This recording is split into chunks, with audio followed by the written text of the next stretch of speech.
ত্রয়োদশ জাতীয় সংসদ নির্বাচনে আলোচনার কেন্দ্রবিন্দুতে ছিলেন তারা। মাঠ কাঁপানো প্রচার, জনসমাগমে আত্মবিশ্বাসী উচ্চারণ আর জয়ের প্রত্যাশায় সরব সমর্থকরা। কিন্তু ফল ঘোষণার মুহূর্তে বদলে যায় সব হিসাব।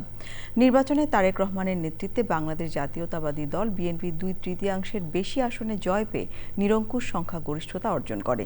এই বিজয়ের আড়ালে রয়ে গেছে আরেক বাস্তবতা। জয়ের সম্ভাবনা জাগিয়েও শেষ মুহূর্তে পরাজয়ের তিক্ত স্বাদ পেয়েছেন দেশের রাজনীতির বহু হেভিওয়েট প্রার্থী। চ্যানেল আই ডিজিটালের ইবনে সাইদ অঙ্কুরের রিপোর্ট। ভালো সাড়া পাচ্ছি। পোলিং এজেন্ট আছেন, তাদেরকে বের করে দেওয়া হচ্ছে। আমরা জনগণের জন্য কাজ করতে এসেছি। কেমনে সরকার চলবে এটা আল্লাহ একমাত্র জানে।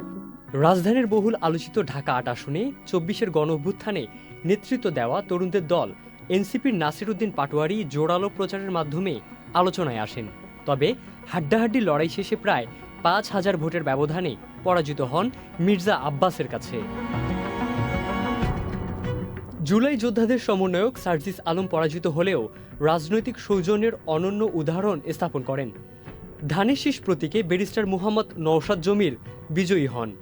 সার্জিস আলম পান ১,৬৮,০৪৯ ভোট।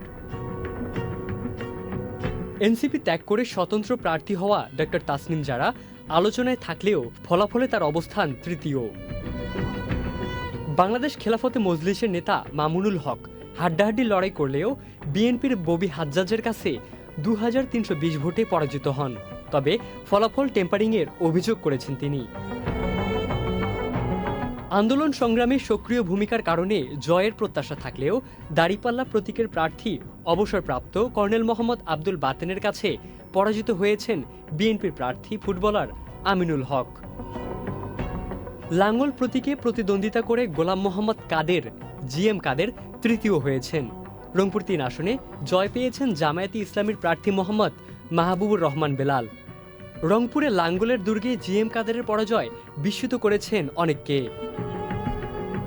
হাজারখানেক ভোটের জন্য জয় পাননি এলডিপির চেয়ারম্যান অবসরপ্রাপ্ত কর্নেল অলি আহমেদের ছেলে অধ্যাপক ওমর ফারুক। চট্টগ্রাম ১৪ চন্দনাশ আসনে ওমর ফারুককে হারিয়ে বিজয়ী হয়েছেন বিএনপির প্রার্থী জসিমউদ্দিন আহমেদ। জামায়াতে ইসলামের সেক্রেটারি জেনারেল মিয়া গোলাম পরোয়ার বিএনপির মোহাম্মদ আলী আসগার লবির কাছে মাত্র ২,৭০২ ভোটে পরাজিত হয়েছেন। সুপ্রিম কোর্টের জ্যেষ্ঠ আইনজীবী মোহাম্মদ শিশির মনিরকে ঘিরে জয়ের প্রত্যাশা থাকলেও বিএনপির নাসির উদ্দিন চৌধুরীর কাছে বড় ব্যবধানে হেরেছেন তিনি। নাগরিক ঐক্যের সভাপতি মাহমুদুর রহমান মান্না বগুড়া ২ আসনে মাত্র ৩,৪২৬ ভোট পেয়ে জামানত হারিয়েছেন। বিজয়ী হয়েছেন বিএনপির মীর শাহে আলম।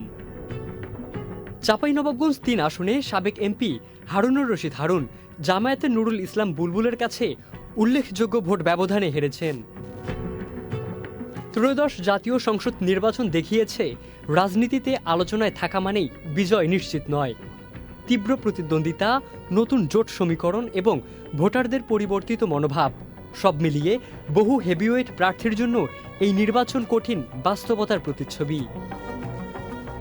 ইবনে সাইদ অঙ্কুর, চ্যানেল আই।